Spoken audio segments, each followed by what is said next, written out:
Awesome. Thank you, Justin. Thanks for inviting me. And I'm excited to be here today. So initially I was hoping to move away a bit from my dissertation work and present some new data, but as I delved into the final chapter of my dissertation, I realized there's so much more to be done with it. So I'll essentially be walking you all through three of my dissertation chapters. I just wrapped up last month. So two of these chapters are published. One is we're hoping to get published in about a month or so, but yeah, it's pretty interdisciplinary. I think it'll be exciting for folks to look at and to learn about. But I'll go ahead and get started and let you all know, a bit about the background of my research and what drives my interest. And essentially, that is the global diversity decline that is happening throughout the world. And so on this image, we can see many different threats to biodiversity.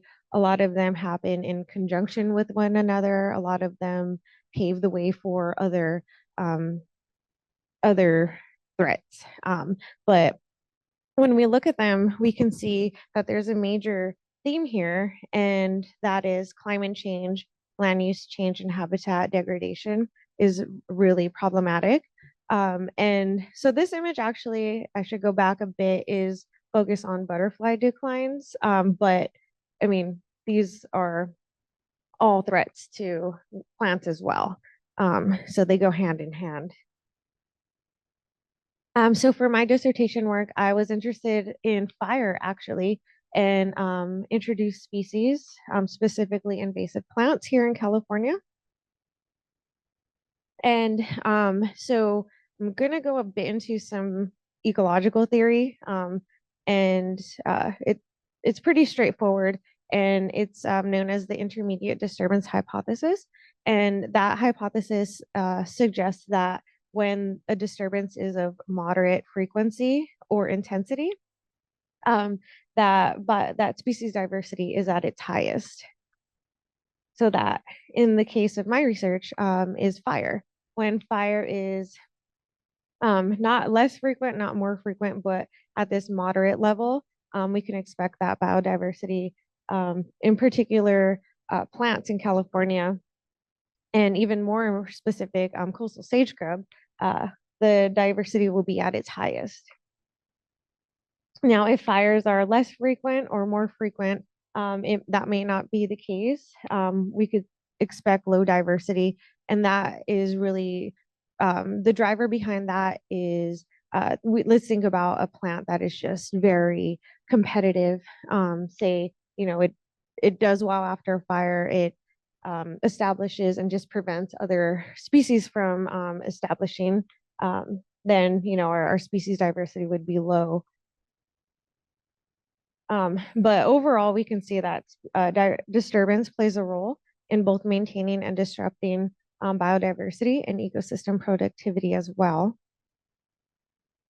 So this is of interest to me because, well, I'm sure we're all familiar with coastal sage growth, where fire is an important disturbance. And so this map is showing the distribution of coastal sage scrub.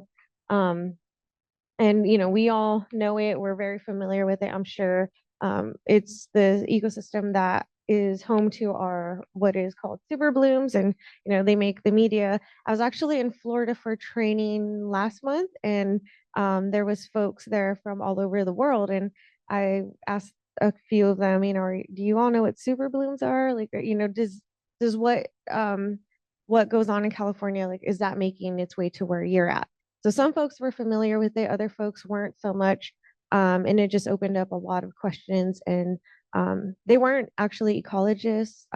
So they were in other scientific fields, and it was just really interesting to be able to explain, the importance of coastal sage scrub and the threats to it as well. So folks had a lot of questions, and there was a lot of interest there. But so I'm going to go into this part of the slide and give you, the directionality of my research. So again, let's think about fire. It's more or less important for native plants, and in particular, coastal sage grove, very important. Um, Native plants, fire can benefit them by shrub resprouting occurring. Some species are dependent on fire in order for their seeds to germinate. And coastal sage grub is actually home to many fire following species. So that just means that these species are more abundant after a fire, and in some cases they rely completely on fire to be present. However, we're seeing, changes to the natural disturbance regime, more frequent fires, more intense fires, and that's paving the way for non-native plants to establish. And a lot of our non-native plants in coastal sage grove have these traits that make them very successful in establishing. And once they're established, they become very competitive. Um, and some of those traits include early phenology. They can grow rapidly. And in the case of, say, mustards, they're highly flammable. And that can create this non-native plant fire feedback cycle, which can potentially, and more often than not, does have this impact on our native plants. And also, a large part of my research is the painted lady butterfly. And I'll give some more background on the species in later slides, but I am interested in it because it uses both native and non-native plants as host and nectar sources. So I think it's a very interesting focal species to look at multiple trophic levels and to get at like the fire impacts of not only plants, but the organisms that utilize them. So coastal sage grub is the system that I did my PhD work on, obviously, but also I will be expanding on with my postdoc work, and hopefully as with my career in academia, just basing all of my research on coastal sage grub because I think it's such an important habitat. Unfortunately, it's very threatened, and for folks who may not be familiar, there are different variants of coastal sage grub. And so they're shown here on this map on the left. And again, I am interested in Riversidean sage grub for my my PhD work. And that's what this research is on, but I will be expanding into different variants for my postdoc. So Riversidean sage grub, in addition to Diegan sage grub, are two of the most threatened variants. And in the case of Riversidean, you all may be familiar with the rapid growth from the industrial industry there, the logistics industry. So this image on the right is from Mott Rimrock Reserve. It's in Paris, California, not too far from Riverside. But I did some research there, and so this was in the spring a couple years back, and we can just see some of the warehousing that is there, and it's just every time I drive down to San Diego and throughout Riverside, there's new ones popping up um, so quickly. And so that's what I consider a major threat for Riversidean sage scrub, but also invasive plants. This is all stinknet at a reserve just about 2 miles from UC Riverside. And so stinknet is just spreading rapidly. Oncocython is the genus. And I show this picture because it's actually not only impacting our native plants, but also other organisms like this endangered pocket mouse. And I actually went to the San Diego Safari Park a few months ago and got to see their breeding program, which is really cool. But one of the threats to the pocket mouse, the breeding programs are very successful. However, the introduction into coastal sage scrub habitats hasn't been very successful, and a lot of that is due to the invasive plants like stinknet, which just take up all the bare space that the mouse needs for foraging and socializing, burrowing and whatnot. And so we can see this is actually a trail here that's maintained, but if that wasn't maintained by, human activity, this whole area would be stink net or maybe even mustard as well. Um, so, there's this this trophic level is being impacted. And I also show uh, our keynote checker spot butterfly here, and some burrowing owls. And this is also a reminder that butterflies, which I'm an advocate for, the department I did my PhD work in, we're almost entirely like bee people, which bees are awesome, but we definitely need more butterfly people. So I reminded folks that butterflies are important food sources in their habitats. So coastal sage scrub is home to over 100 species that are threatened or endangered, and that's not only plants, but animals as well. So taking this all into consideration, I developed these 3 dissertation chapters where I'm interested in how fire impacts plant community composition.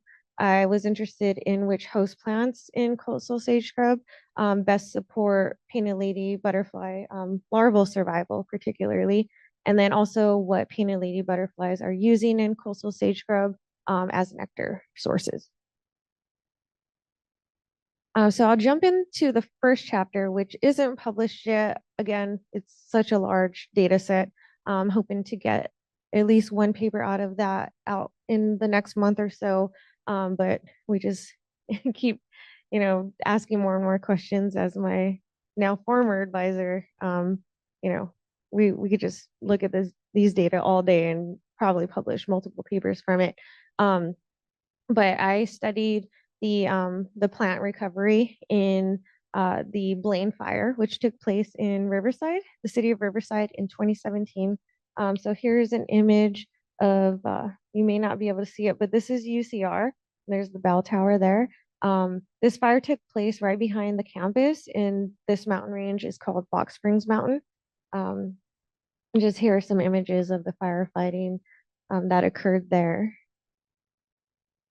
Here's a map of the burn severity for this location. So this is the mountain, and we have it color coded here by burn severity.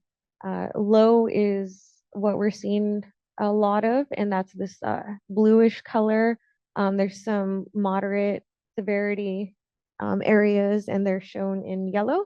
And then there's also some unburned locations more around the perimeter, but there's some in the middle of the mountain and throughout that aren't depicted here, but those would be in green.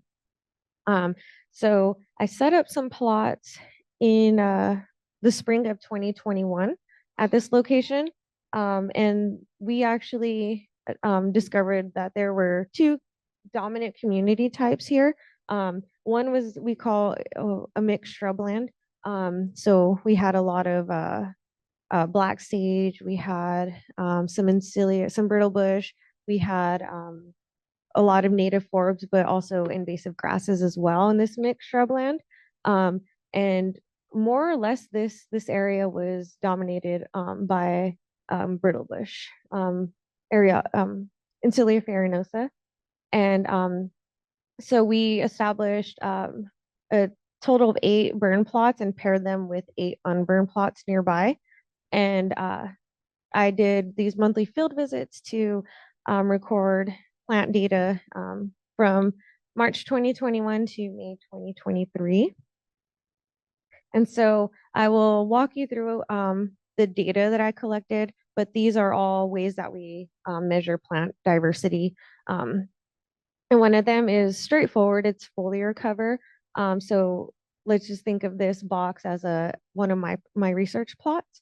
And what I did was I recorded the relative area that each species in that plot covered, and then added that up. So let's say this is 85% total. This shrub had its respective percentage, and each species again had their respective percentage.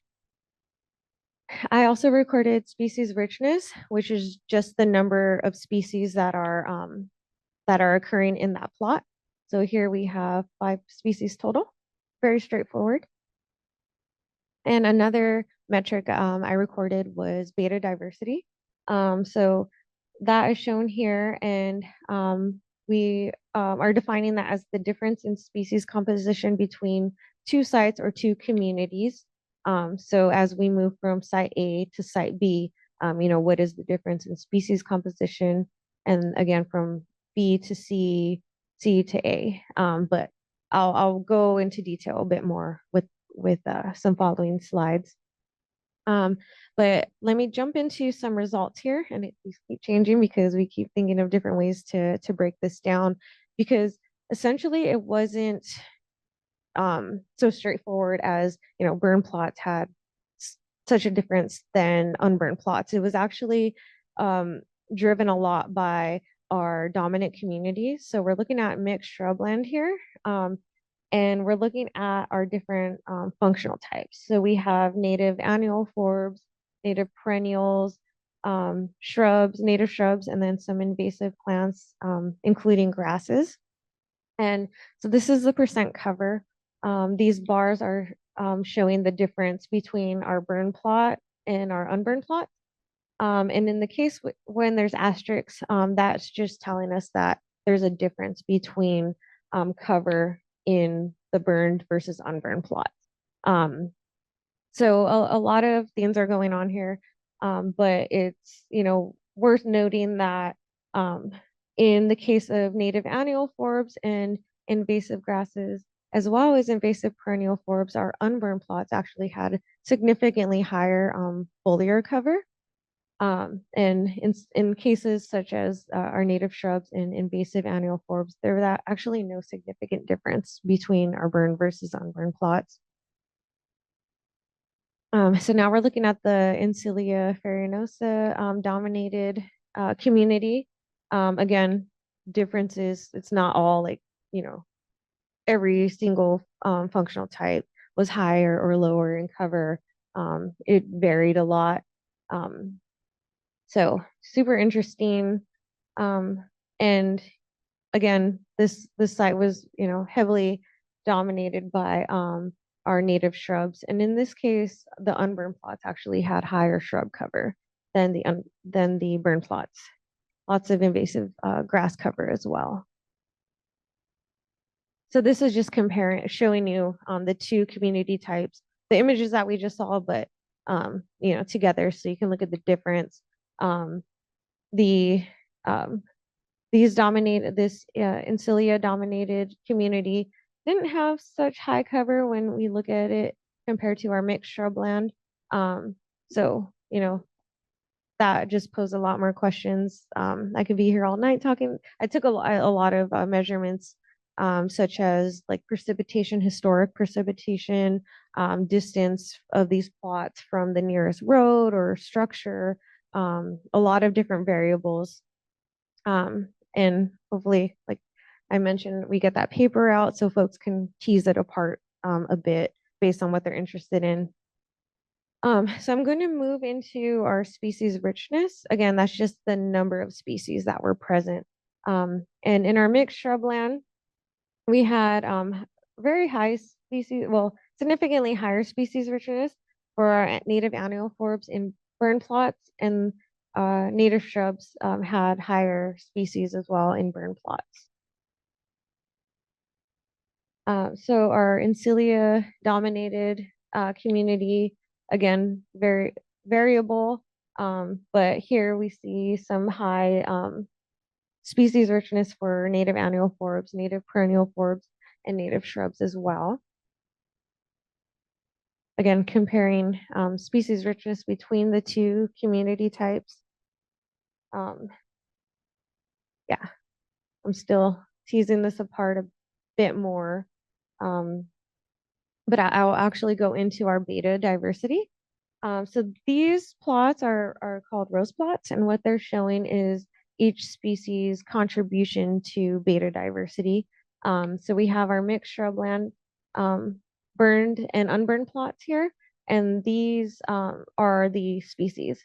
And no, this is Amsinkia manzesii, common fiddleneck, and that contributed greatly to beta diversity. So that just means it was, more abundant than some of our other native forbs. We have, unfortunately, this Sahara mustard actually is very common in this community type. And in the final year, 2023, I noticed it was just very, very dominant compared to years prior. So, it's definitely on the watch list for that location, for Box Springs Mountain. Um, we had a lot of invasive bromus grass as well. And so this is our Encilia dominated plots, the burn and unburned plots. And so we're actually seeing a good amount of species that are contributing to beta diversity there, but they're not contributing largely. I'm going to bring these back up for this community. So the size of these pie pieces are, telling us how much the species is important to this location. And so again, our Encilia dominated plots, Encilia is just contributing largely to those locations, those plots. Again, lots of data. I'm still teasing it apart, but it is worth reminding folks that these observations took place at 4 to 6 years post-fire, and a lot of research is actually done like the year following a fire, or maybe the first 2 years. So, and actually go into that a bit more in the next slide. But we're not seeing such a stark difference between burned and unburned plots. It actually varied. The effect of the fire varied by functional type. Invasive grasses were very dominant in this mixed shrubland community. Native functional types were dominant in both community types when in regards to species richness. And when we looked at species contributions to beta diversity, more species and different functional types were contributing largely in the mixed shrubland community. And so again, because this was at 4 to 6 years post fire, I was interested in what other his other findings have come up with in coastal sage scrub and chaparral. So what I did was I looked at the scientific literature on studies that took place in post-fire studies in coastal sage scrub or chaparral. I went through this filtering process, and I was interested in the species richness effect of fire. And so we looked, this is called a meta-analysis, and I will delve into some of those findings now. But what it tells us is the effect size, and what that represents is the impact of the fire. And in this case, I was interested in species richness. So we're going to see some plots that look like this or similar to this. And so let's look at this line here. It's at 0. So if any of these boxes fall along 0, then that suggests that there's no change in species richness post-fire. If the boxes are above 0, then there was a positive effect on species richness post-fire, which means that there was more species richness after the fire. And if we're below 0, then species richness actually declined after a fire. You don't have to remember this, I'll remind you all. I've been thinking about it a lot, so it's, it comes easily to my mind. But these are the studies that made my filtering process. And so, they take place throughout the state of California. Some are actually like along the coast, some are more inland. There was one that was far up north, Trinity County, I believe it was. That's one of our super northern counties right before Oregon. And then for ease of reading, this study that I just showed you at the 4 to 6 years post fire. So overall, we can see that, again, if these boxes are above zero, actually indicated those with these asterisks. So these studies found a positive effect on fire, on species richness post-fire. Um, some, were a bit positive, but also negative. Um, and in the case of our study, this bar plot, this is really at zero. So I thought that was a bit interesting, and that again suggests that there is no effective fire. Um, so it was actually, I teased it apart a bit more and discovered that this trend here was actually driven mostly by invasive annual and perennial forbs. So I will show you that again. Hopefully folks can see, this is a brand new figure, so I haven't seen it like on a bigger screen.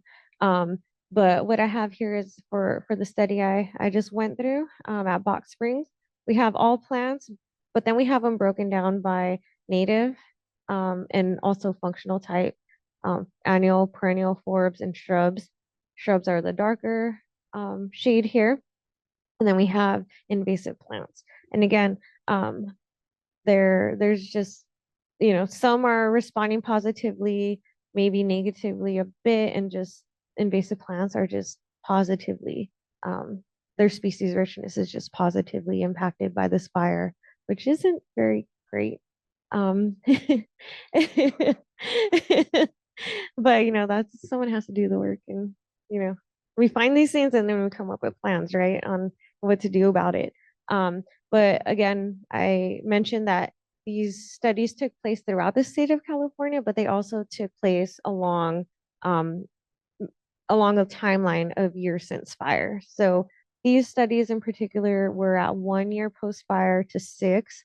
Um, and there were also more long-term studies, but unfortunately they didn't provide information on species identity, or if they're herbaceous or forbs or woody shrubs. So they couldn't be included in this, unfortunately. Um, but what this figure here is showing us, many things, but I think it's worth noting that woody species positively respond to fire at about 3 years post fire. Um, so these are the authors considered woody subshrubs and shrubs as woody species. Um, and so yeah, three to 4 years, 3 years they seem to peak, but there is a decline, a bit of a decline in species richness following that. Um, a lot's going on here, but we found a similar trend in our study. It's a bit hard to see, but these smaller boxes are shrubs. So again, woody plants. And at about 3 years, 4 years post fire, they respond positively, and then they tend to decline. So that's a bit, that's very interesting. Again, um, a lot of this past studies didn't think so much about, functional types, their responses, or native versus non-native. So we were able to tease that apart a bit and delve through a lot of, the literature and come up with those data to produce those figures. Um, Again, still working on it, but we can see that, time since fire is important.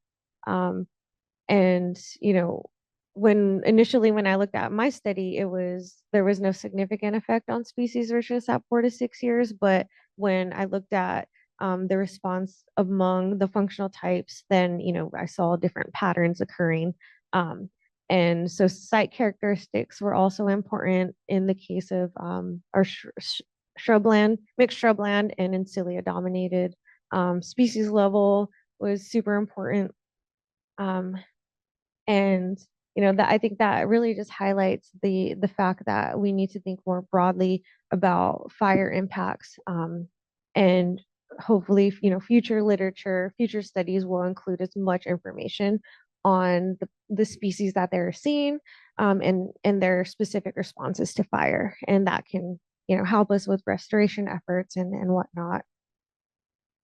Um, and it was such an interesting time for my fieldwork to occur. The first 2 years were actually drought years. And then the final year, we had a lot of rain, and it snowed in Riverside at one of my plots. So this was the spring of 2023. Um, so again, it's not just fire, that is driving plant composition. It could be this climate anomaly, weather anomalies. So I did a ton of statistical models that I didn't want to bore you all with. But hopefully, again, that paper comes out. And like I said, if you're interested in those things, you can tease them apart a bit with the paper. Because I include all of that in the supplemental material because I think those are important too. A lot of the studies that I looked at didn't include those data. They didn't have burn severity information. So I'm hoping to push for future studies to include as much information as possible so we can figure out what is going on and come up with a plan. This field site, I don't know if any of you are familiar with Riverside, but we have wild donkeys that um, call this field site home in nearby areas as well. So they graze, maybe trample, they lay down in my plots. So, those behaviors can be contributing to the results that I showed you as well. It may not just be fire and all, weather, climate, soil. It could also be the behavior. They're actually federally protected. So I couldn't do research on them to see, what they're grazing. Um, but I can tell you that they do love um, common fiddleneck, Amsynchium and ZZI. And that's super interesting because that species is actually toxic to livestock, but they do just fine. I have videos of them chomping away at it. They could also be distributing seeds. So, they could potentially be helping with our native plants, but also maybe distributing, dispersing invasive plant seeds as well. So I'm hoping maybe with my postdoc, I can figure out how to get some permits to do some research on them and their behavior. But these are California poppies up here in one of my plots. And yeah, they're just grazing away.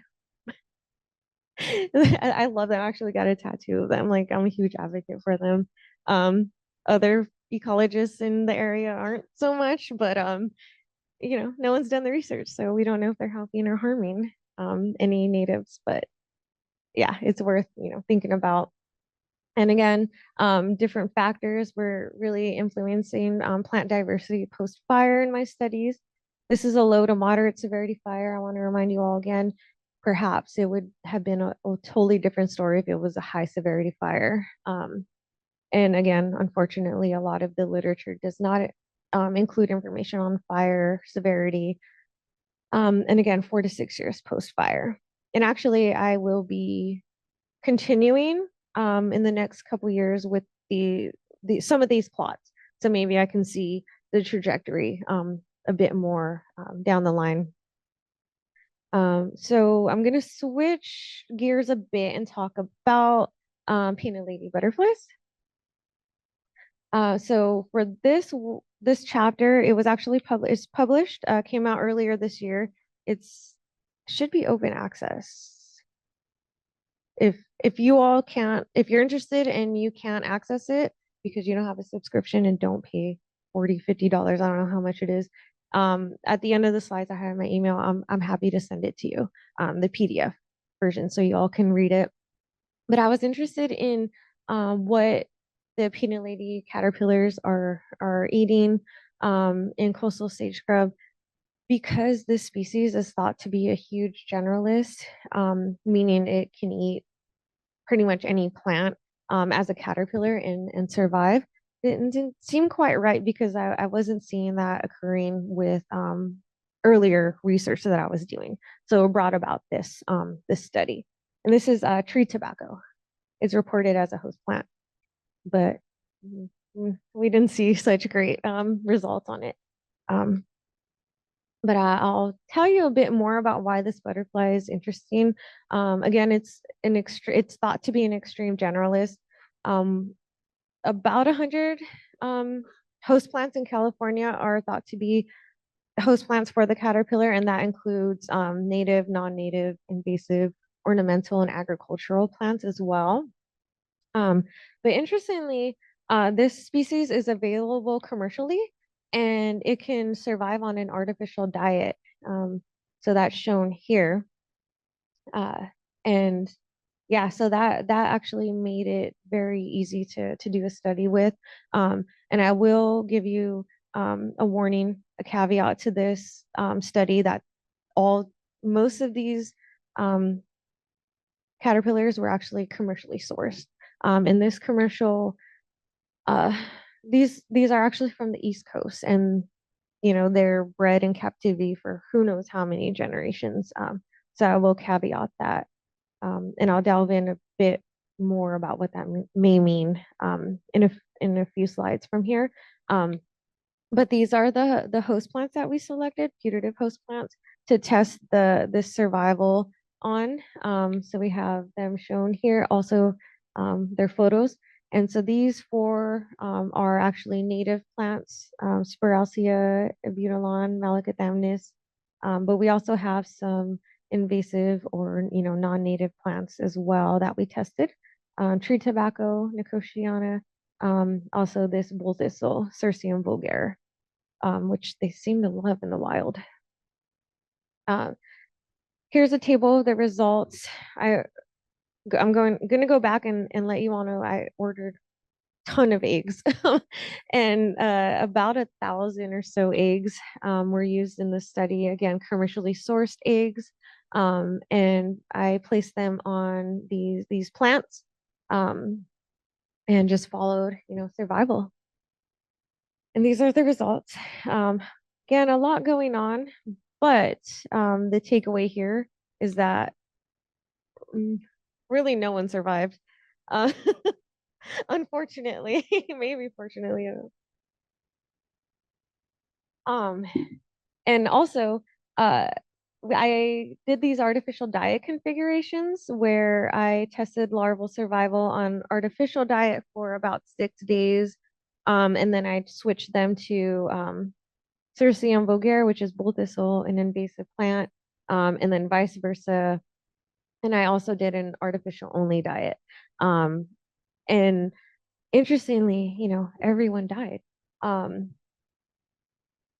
and I was really shocked because I had been raising larvae, commercially sourced larvae during the pandemic, and they did very well on artificial diet only.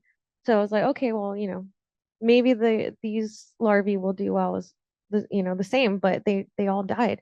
So it could possibly be that, and speaking with other researchers, because these caterpillars are used a lot in research, the commercial caterpillars, and folks were seeing the same thing happening with this high mortality. And so we're thinking it may also be due to the pandemic. So these commercially sourced larvae are purchased by, K through 12 teachers, maybe some of your kids, maybe you all have purchased and raised them. And especially during the pandemic, people were home, um, learning from home, trying to be entertained or maybe do something that you normally wouldn't be able to do. But because of the pandemic, we're home, and um, maybe something was happening with the source, and bad larvae were getting shipped out. That's a possibility, but we ordered these larvae over about a year or so from two different sources throughout different times of the year. So we can't rule it in or out, but um, yeah, it's very shocking that we had no survival essentially. We also looked at wild collected larvae. Unfortunately, we didn't find a whole lot in the wild that year. So, our numbers are pretty low.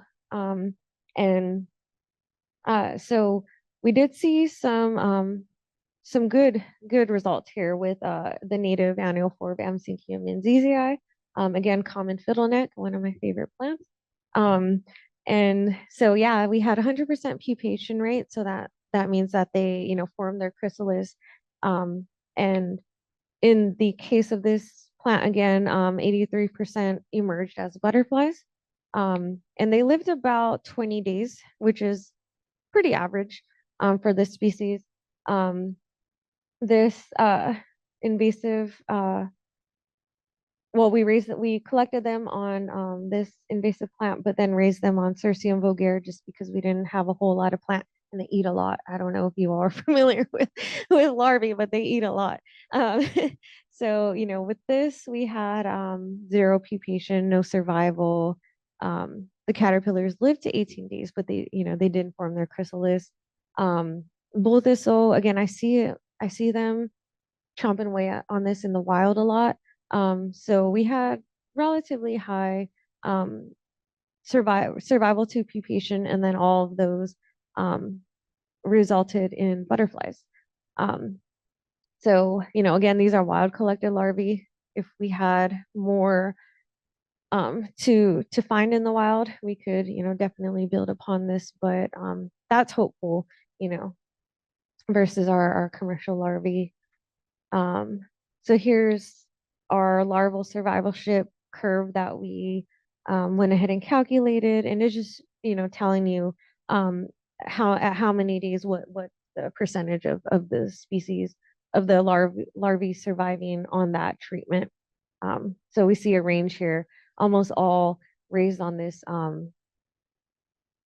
forget the common name, but it's a Malacathamnus clementinus. It's from the Channel Islands. Almost all of them, were dead by, ooh, what day is that? 5, 6. And then surprisingly, the larvae raised on Spiralsia, they lived up to 40 days. And this is Malacathamnus fasciculatus. And so yeah, they love this, but not a lot of survival. That's day 11. And then the same curve for our artificial diet and when we switch the diets. So it's just interesting to see the survivorship throughout the days. Um, but again, we found extremely high mortality, almost complete mortality in these commercially sourced larvae. And we didn't realize this until we were about to publish the results that other studies actually found the same thing. But they kind of hid these results. Like, they wanted their study to seem positive and they didn't. If they gave us information on survivorship, we didn't know how many survived. It was like, oh, maybe they all survived. They weren't clear. So we delved into the literature, looked at like a whole lot of supplemental materials, going through tons of pages, and this seemed to be the case in many other studies. And if you look at this paper, we break it down.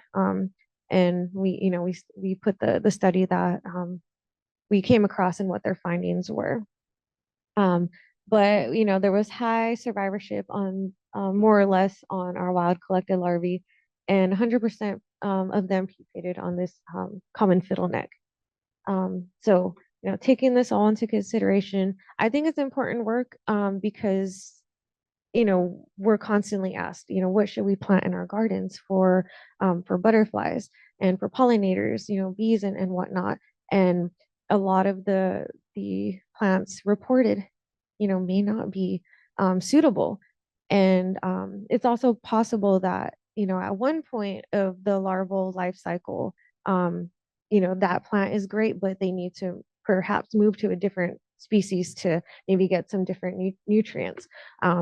So this study just brought up a whole lot of questions, and hopefully I'll be able to build upon them and, test um, some more, maybe configurations where I switch the diets or I give the larvae choices, and see how that ends up. Um, so I'm going to move into the last chapter here, and that was published a couple years ago. This is available for free online, and it's in the Environmental Entomology Journal. Again, I'm happy to share these with folks. At the end, I'll have the QR code and like my website where you can get access to these papers. But this actually started as a pandemic project. I joined my lab, the lab I just finished up in 2020, right at the start of the pandemic, and everything was shut down. Field sites we had to plan for them, to get permits and whatnot, so that field work wasn't happening. Um, but in 2019 and 2020, there was an eruptive painted lady migration. Maybe you all remember they were just swarming through, and I'll talk a bit more on that. But with that migration, those migrations, and the conditions of the pandemic, we were actually we pivoted a bit and used community science data to look at what the butterflies are using as nectar sources in California sage scrub or coastal sage scrub. So it, what I haven't mentioned yet is that the painted ladies actually occur throughout the world. They are one of the most common butterflies.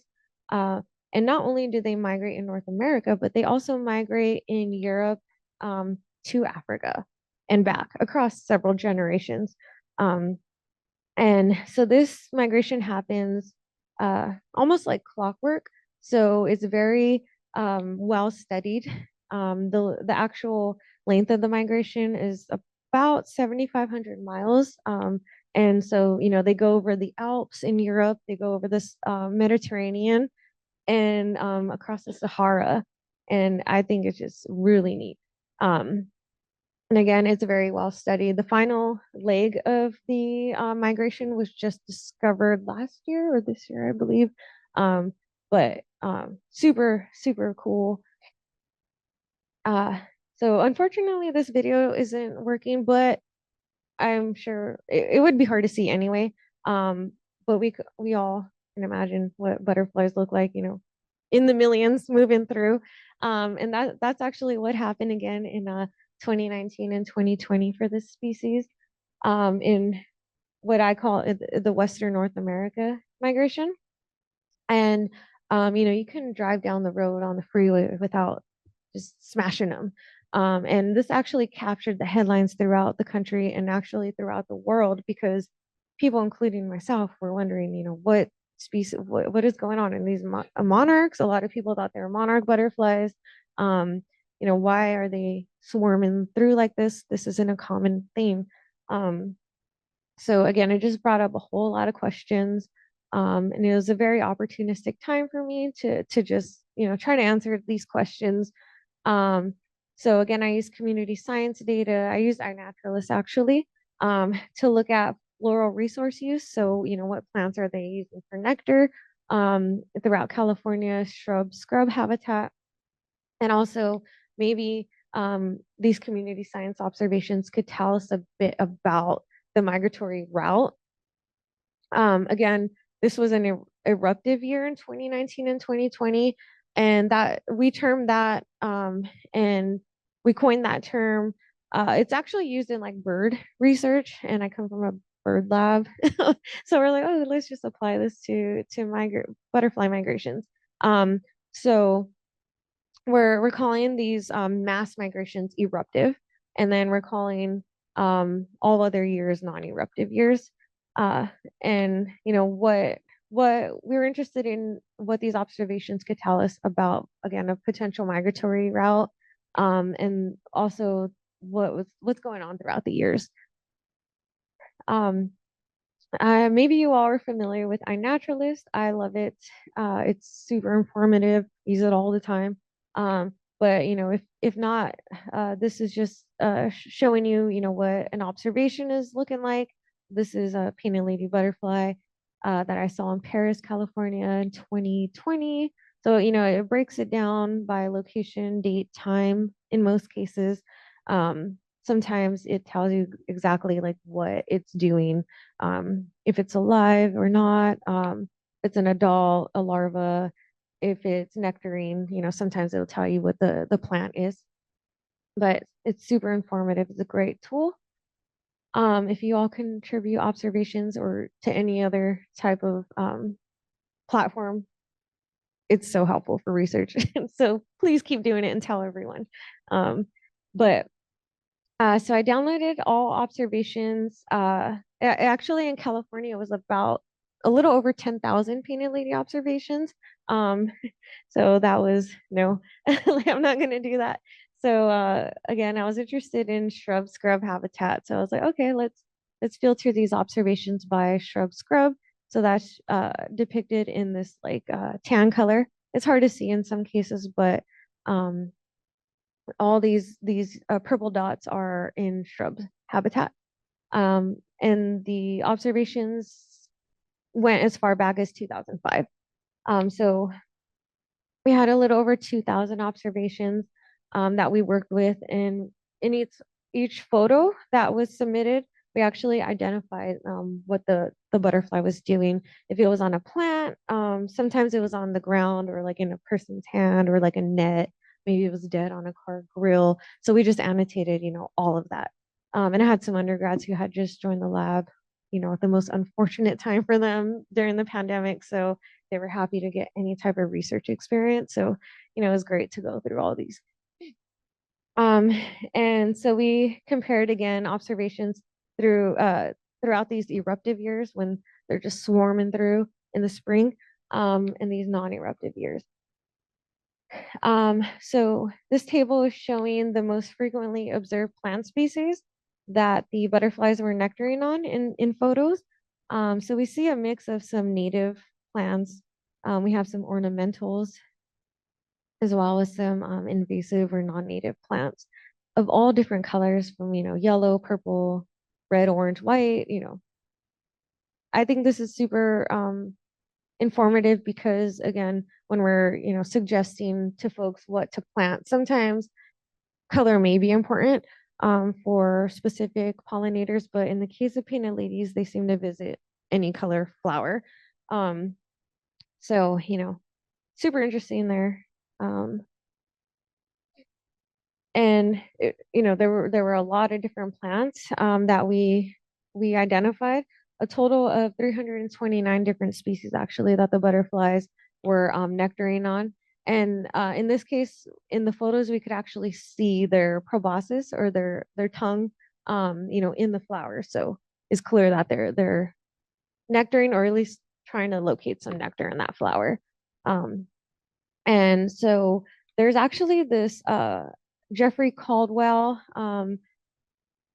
I think he has a website, but he has this resource of just painted lady, or actually all butterflies in California, but he sent me specifically painted ladies, where he's looked through hundreds of field guides and just documented all the nectar plants that the authors suggested for the butterfly, and also in the scientific literature, maybe on websites and whatnot. So he has this great resource, this list of nectar plants for butterflies and broken down by butterfly species.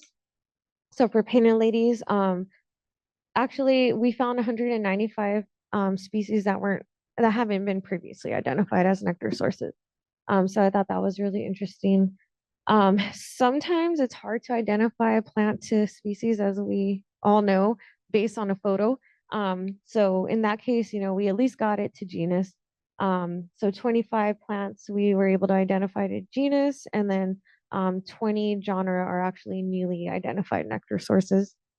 Um, and about 72% of these plants are actually California natives.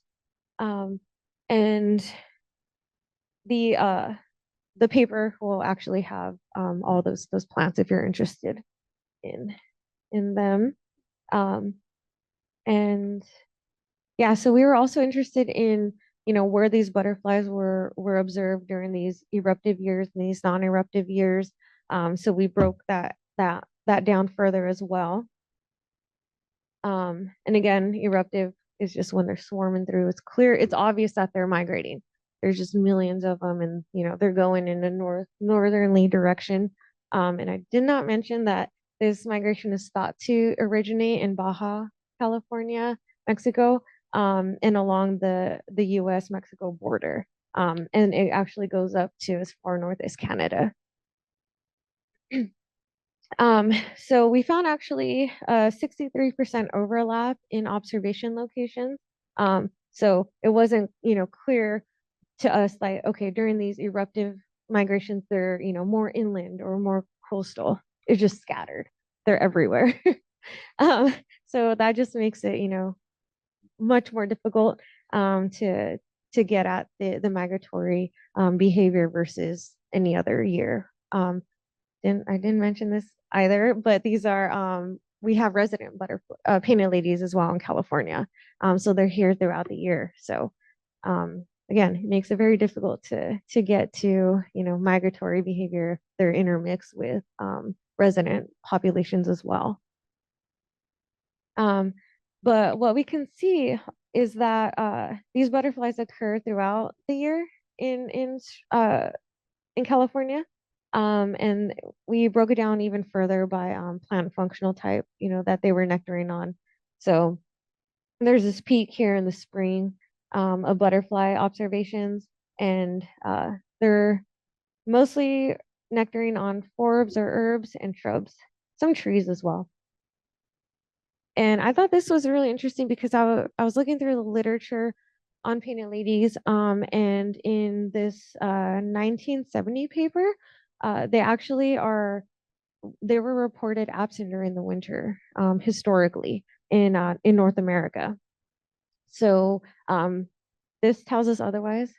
My observations tell us otherwise. They're here all year. So this may be due to maybe changing climate conditions. Perhaps I mentioned they're commercially available. And when I do a lot of outreach and talk with people, they're like, "Oh yeah, you know, we purchased them for our classroom and then we release them." And I'm like, because they're again sourced from the East Coast, and we don't like to release, you know, non-natives into their, you know, a foreign land. So, you know, this this annual occurrence may actually be an artifact of that as well. Of people just, you know, purchasing them throughout the year and then releasing them and then they establish. So it's very complicated. Um, but you know, essentially this definitely a generalist nectarine species. We looked at mostly we found mostly California native plants who were being used as nectar sources. We definitely need this better understanding of the eruptive and non-eruptive years. And I will mention that there's actually disagreement on whether they migrate each year. Um, they actually, in my opinion, I have seen them moving northernly every year in the spring, but they're just sparse. They're not in the swarms. That doesn't occur all the time. It's thought that like ideal rain conditions in the U.S. Mexico border areas, um, you know, result in these migrations. And in the years that we didn't have a lot of rain, I see them migrating. I think they're migrating because they're just, you know, going northerly. Usually if they're residents, they're, you know, landing, nectaring, maybe displaying mating courtship behavior. But these ones are just flying northerly, um, sparsely. So back to back. If you're not really looking for them, you wouldn't notice it. But you know, they're moving through individually or back to back again. So we definitely need to get to you know, whether or not they do migrate each year, or maybe those ones that we're seeing sparsely are just our residents. We don't know. Um, but you know, there is this the spring migration period does correspond with our peak spring bloom. So that, you know, that's pretty interesting, and that's what we would expect. But uh yeah, I mean, all this research just brought up a whole ton of other questions. Um, but it's, you know, we see fire impacts on native and non-native plants. And then again, I was interested in what that means for a generalist butterfly species. And I'm going to talk a bit about my postdoc work that I will be beginning very soon. Um, but uh, I'm interested in comparing this plant butterfly network, so all butterflies, all plants across a management gradient. And I wanted to bring this up because I know I've talked with some folks before the meeting started, because I'm interested in expanding to San Diego County. I did all this work in Riverside County. I'm from San Bernardino County, so you know I definitely want to expand my work, because also I have noticed other butterfly species displaying migratory behavior in these areas. So I'm hoping to, expand not only geographically, but also to other butterfly species. So in coastal sage grub, so folks know of some great field sites. I'm very interested in that. I know I'm sorry, Justin sent me a whole lot of potential sites that I will look into. But essentially, I'm interested in this habitat gradient from unmanaged to, maybe heavily managed and everything in between, and seeing, what this means for our butterfly plant networks. And I'm also going to be working with, I don't know if folks are familiar with Janet Franklin at San Diego State University, but that lab, they do species distribution models. And in particular in the California floristic province. So up until soon, they've only looked at plants. And so I'm going to be working with them to incorporate pollinators as well. So I'm interested in looking at the species distribution models uh, for not only plants but the butterflies, and in particular a specialist butterfly that only uses this Bernardino blue that only uses Eriogonum as a host plant, and also this generalist butterfly, the peanut lady, and looking at like what these models are predicting for the plant suitable habitat in the future, and then what that means for the pollinators. So that'll be fun. I don't understand what goes into all these models, and fortunately they do. I'm just going to provide the butterfly data, but I'm interested in seeing what the trajectories are for generalists and specialist insects. So with that, I'd like to thank a ton of folks. My now former lab, the Rankin lab at UC Riverside, has been so great in helping me collect a lot of data and sort through it and give me advice and guidance. I had a great committee for my PhD qualifying and dissertation parts, and then I was able to mentor some undergrads as well as many high school students. My research was funded by a whole lot of different folks, so I'd like to thank them. The National Science Foundation was the major funder, and they're actually funding my postdoc that I'll be starting at San Diego State this time next year. So yeah, here's my contact information, website. If you all do QR codes, you can scan that and that'll take you to like all of my 3 papers. There's an Amsinkia one that I didn't talk about just due to time, common fiddleneck, and the pollinator network that it supports, and that is beyond butterflies. It also includes native bees and hummingbirds and whatnot. So yeah, I'm happy to take questions. Yeah, well, thank you first, Jolene, for all the fantastic research. I know that was a lot. I have so much data. We have about 15 minutes for questions, and I'd like to make an announcement before we begin that. Because the restrooms here are closed for an issue, even the ones upstairs and the kitchen, please go down to the Casa del Prado. Those will remain open until like 11 p.m. So those are the restrooms that are at the Casa del Prado restaurant. As for our questions, please raise your hand and we'll try and get to you. I'll provide this microphone so that you can speak clearly. Everybody can hear you. And if you just want to start the questions, please repeat the question so that we can get it on the video. And we are recording this to our Zoom.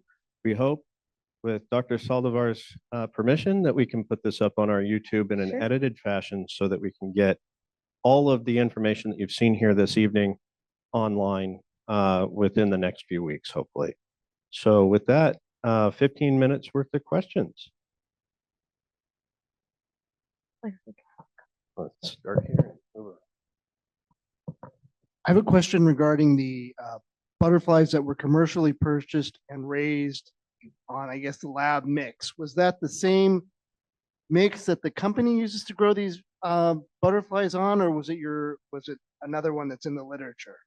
Sure. Yeah, that's a great question. So the question was, were these commercially sourced larvae raised on the same artificial diet that the companies use? And yes, they were. Unfortunately, these companies actually don't give us information on what that mix is made out of. Um, it's thought that it could be a mixture of like dried plant material, but mostly like wheat, you know, it kind of reminds me of like grits or something. It's of that consistency, but it's very moist. So we don't know exactly what it is made out of. But you bought it from them Yes. and they're supposedly using it to grow these larvae, but when you bought it, everything died. Yeah, everything died.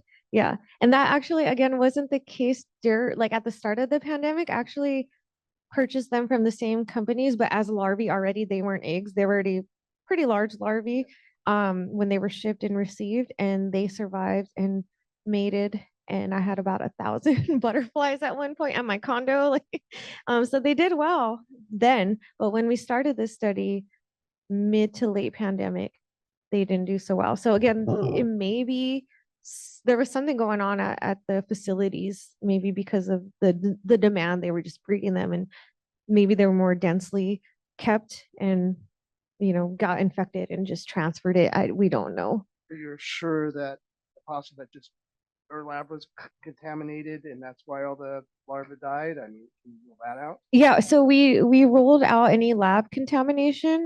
We sanitized everything because we had other studies going on and they were successful with other organisms. So we definitely kept everything sanitary. Did the all the protocols, and actually we raised some at my advisor's home, my home, and I spoke with the Painted Lady team in Europe. I went to a conference in Prague last year, and they were all there, and they said they had similar things occurring. Super weird. Very unfortunate. But maybe I can retry and see. I'll go back here. The eruption occurs immediately after emergence, I presume, or you don't know. We don't know. No. What is the mating behavior? I witnessed Antiopas in my yard, and the males were sitting, waiting, and the female, boom, like that. That's the first thing that's on their minds. Huh. So I'm just because this is a same Nipvalid, it's the same organization there. Right. Also, parasitism, the morning cloaks, they get they're just massive. They get the second or third instar if they're lucky, and then they're gone. Something gets them. Were you in rearing cages when you did this, so you wouldn't get any parasitism in there? Correct. Yeah, everything was done in UCR is a bug city up there. They know what they're doing. right. Yeah, everything was in laboratory conditions. Yep.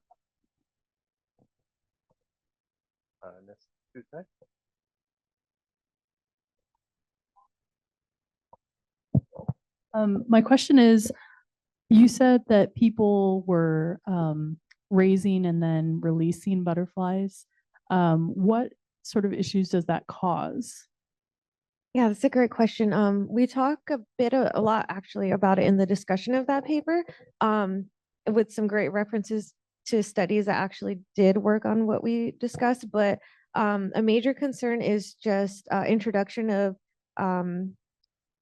parasites, of infection from these laboratory sourced into the wild, and also there is the potential that they can't survive in the wild, and that's unfortunate for any animal to die, but also the releases can interfere with studies of migratory organisms, and there's actually been studies on done on monarchs, and so they're not commercially available anymore because they're now endangered globally, so they pulled them from commercial sources, but once upon a time, not very long ago, they were commercially sourced and released, and that is thought to interfere with studies on migration, and also it just makes things very difficult for researchers like myself to identify what is going on in the wild populations, behavior, survival, and whatnot. Yeah.